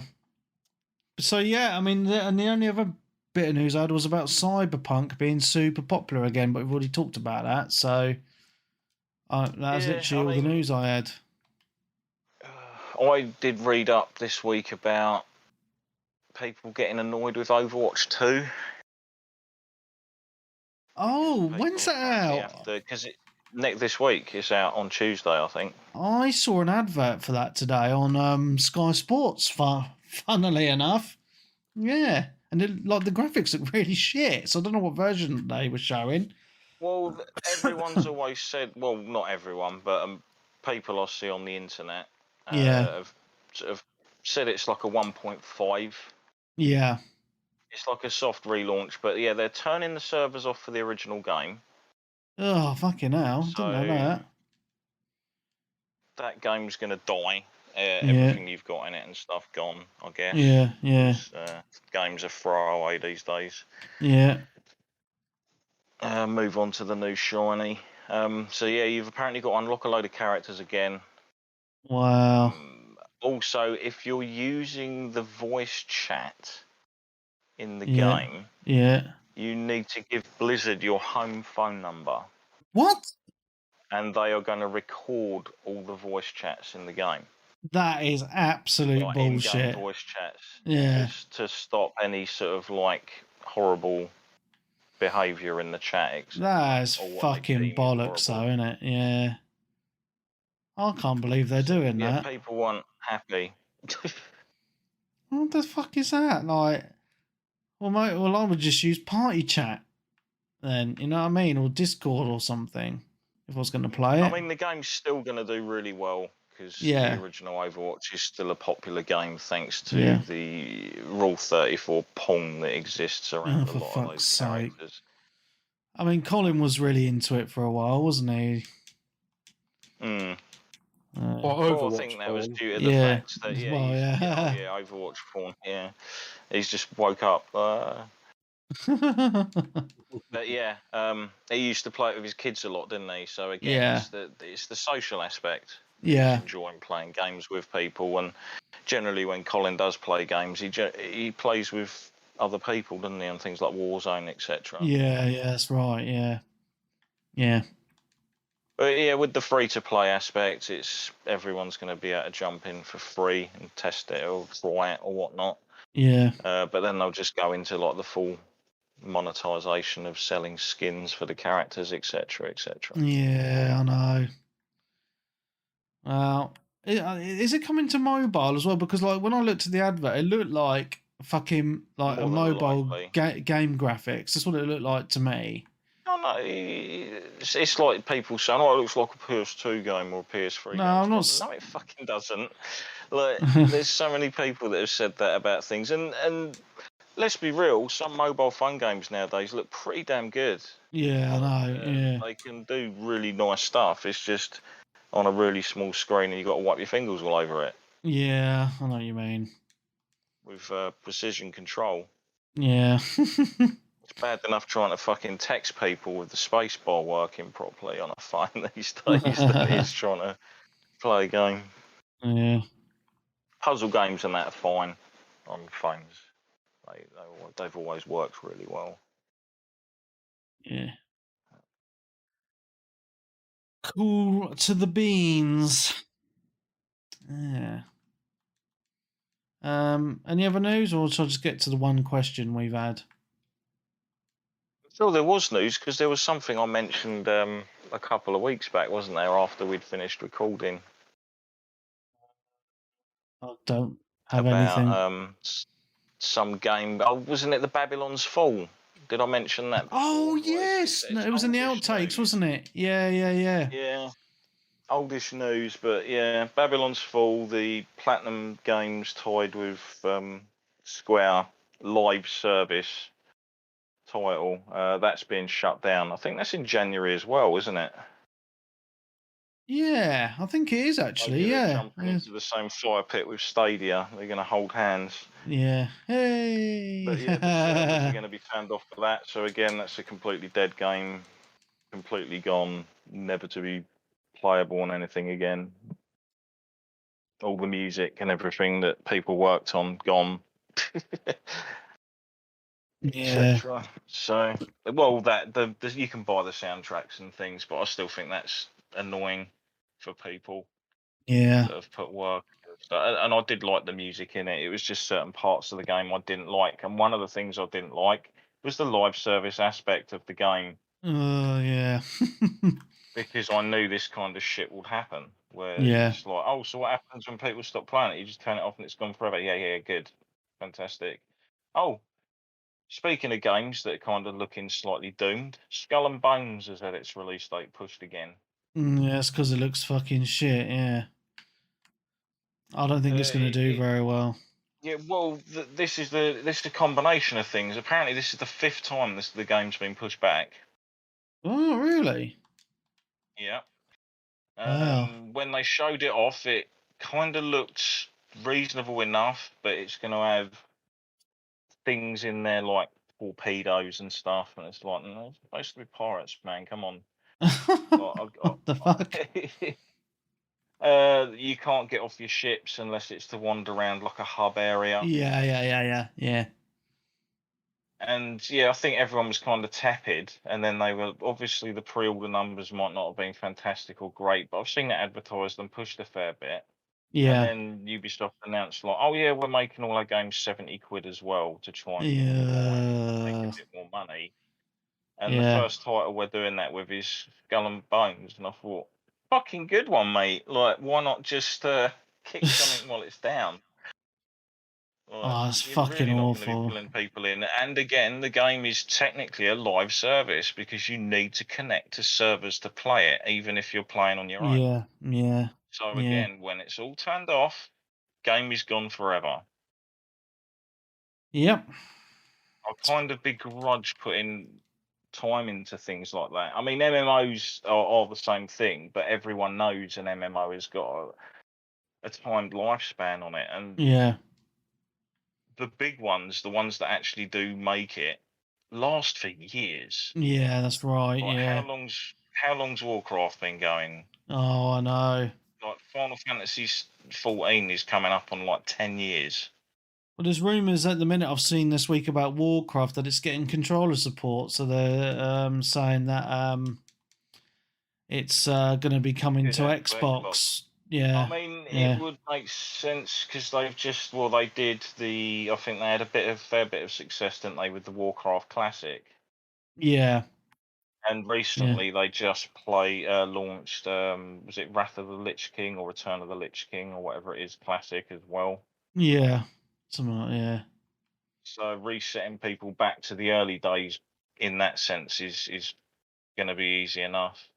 Yeah. Apparently, Phil Spencer has said he hasn't given up on trying to bring Final Fantasy 14 to Xbox. I don't think it's going to happen, mate. It's been too long now. It's kind of looking dire now. Now, the only chance I think they've got, which will be the big testing point, is they've just had the last expansion, which has wrapped up the big story from the beginning, and they're now starting to tell another story.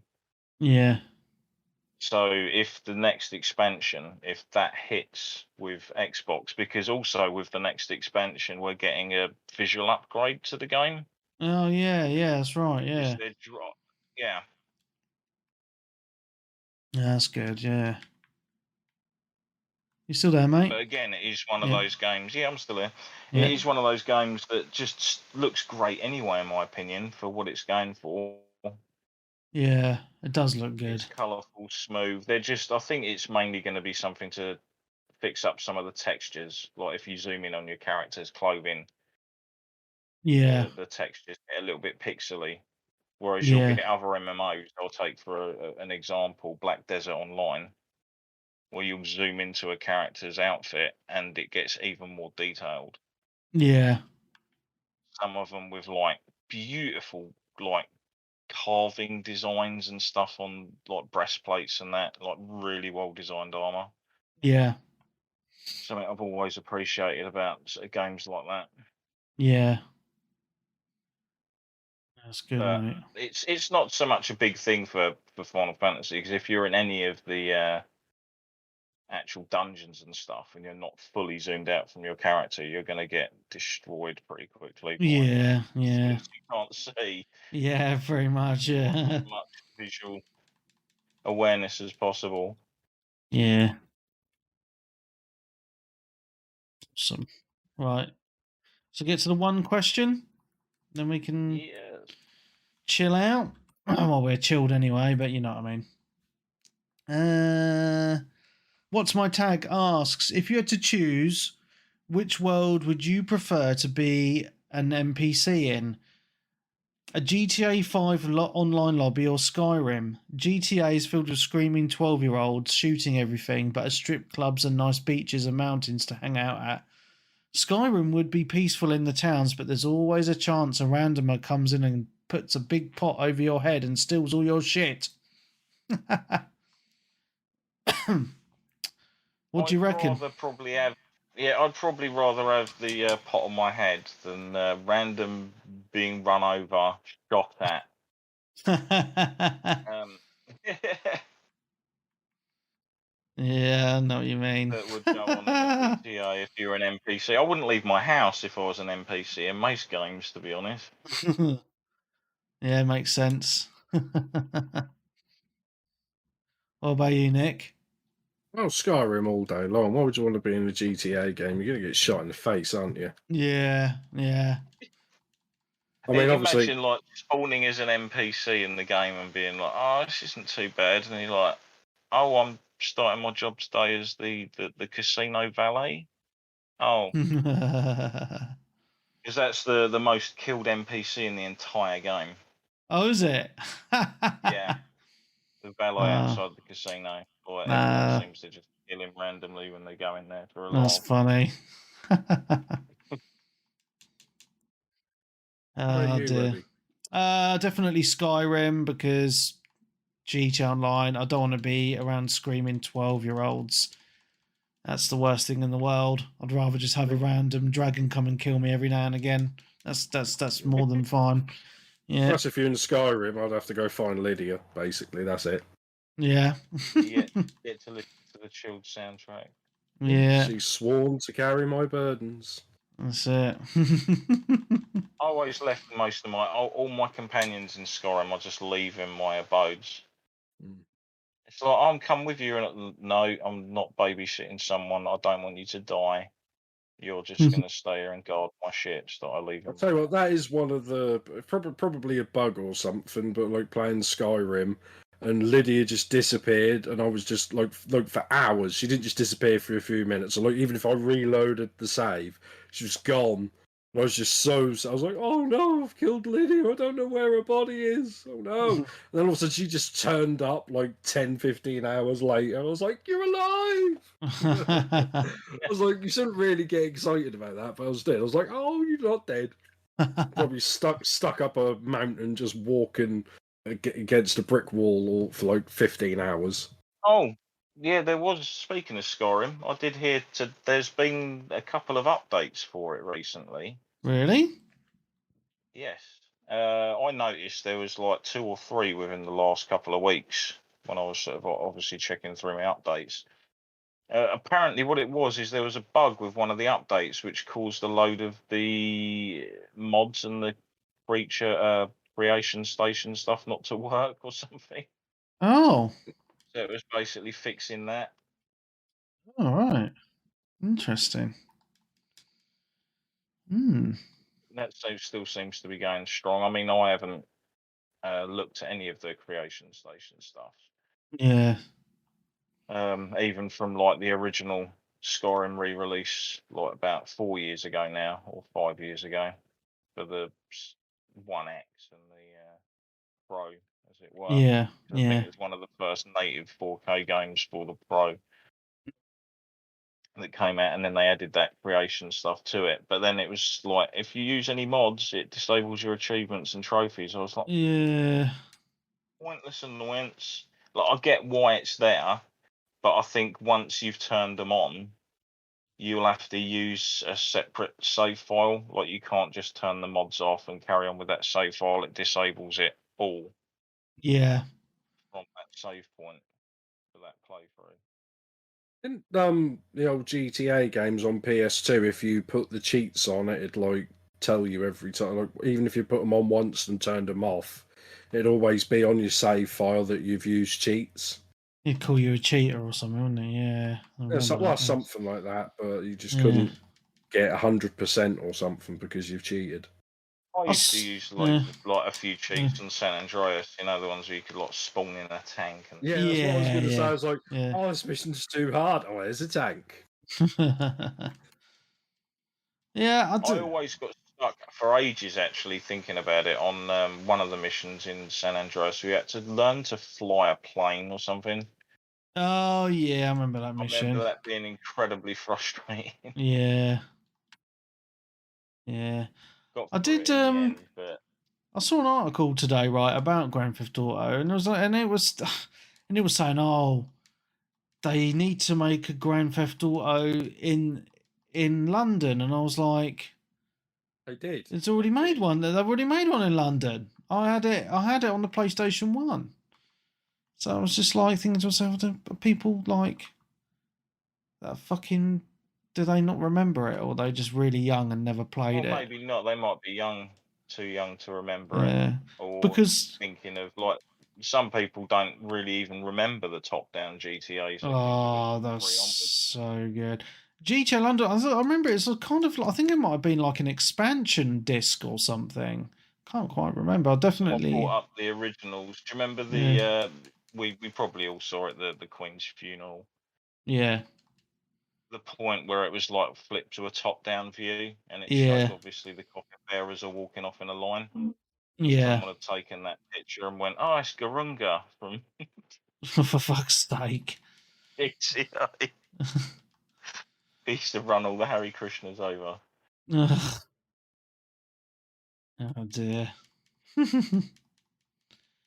But yeah, the closest we have come was probably the Getaway, and then that more was so recently good. we had Watch Dogs Legion, didn't we? Which was like set in England. See, the Getaway was way ahead of its time. It wasn't PS2, wasn't it? If I remember correctly. Yes. That was actually they'd actually mapped out London for that game. Because I remember I was playing it and one of my mates had come over and they'd lived in London and they were like, "Oh, let's see if you can find my house." And we actually drove to it and his house was there. It was like, fucking hell. Yeah. That's pretty, like, on the PS2, you know? Imagine what it'd be like if they did it now. It'd look amazing, wouldn't it? Such a good game. Oh, memories. Is that it then, guys? Are we done? Pretty much news-wise that I can think of. There was rumours that Microsoft are planning to purchase a Japanese developer, but I don't want anyone to purchase any Japanese developers. Just let them do their own thing and make the games. Yeah, you just like all Japanese developers make games for multiple consoles. Like, don't just steal them to just produce games for one platform. Yeah, I think the problem is, I mean, Microsoft want the Japanese games on their system, but the developers don't really put the games on the Xbox, do they? Because they don't sell well in Japan. They don't sell, yeah. Well, they just generally don't sell that well anyway, even in the West on that platform. They lost the Japanese market after the 360, didn't they? They was pretty big in Japan during the 360. There was a lot of exclusive Japanese games on the platform from multiple publishers. Yeah. Like Mistwalker Studios was basically set up to do games for the 360. Yeah. Yeah, the 360 had some good JRPGs though, I think. You know? Lost Odyssey, one of the greatest JRPGs of all time. Blue Dragon was shit though. Fucking hated that game. It was so It had a bad. decent art style, like Toriyama obviously did the artwork, so that gave it a lot of pulling power. Yeah. You just don't like it because you played it for like 100 hours and got like 10 achievement points. Oh, I'll never put that much. It was brutally hard for the achievements. And it's like No Kuni shit on the Chivos, to be honest. Really fucking stingy. Never 1000G this game. Right, anyway, guys, I think we need to end it here. We've been just over 2 hours. It's been awesome as always. Before we go, though, the next week is Patreon week, but we're going to be doing something a little bit different, aren't we, guys? So we're going to be doing, well, for the next however long it goes on for, is console series of episodes, starting with the Xbox. So we're going to be doing a console and episode, so talking about our memories of certain consoles, our top favourite game on those consoles, what made the console good or shit or whatever. And we're starting with the Xbox, so the original Xbox, the OG. And then we'll be moving, obviously, to 360, Xbox One, and then current consoles. And then after that, we'll choose another one, like maybe Sony, and go through all the Sony systems, and then Nintendo, and then Sega, or something like that. So I think it'd be quite interesting just for reminiscing and stuff. So yeah, I'm really looking forward to doing that. Something a bit different than just going on about the games we played for the previous week. Hey, all good. And that's about it. So for me, Mark Webb, Gamertag, Piss on a D, Steam ID, Webby 360G. Yeah, Nick Fights on the Twitch and the Twitter. So stay Switch. So thank you very much. If you do want to listen to those awesome episodes that we're starting from next week, you need to sign up to the Patreon. Head on over to patreon.com/360gamercast, and you can listen to all those shows from as little as £5 a month. So do it now. And that's it. So thank you very much. Hopefully we'll see you next week if you're a patron. Goodbye.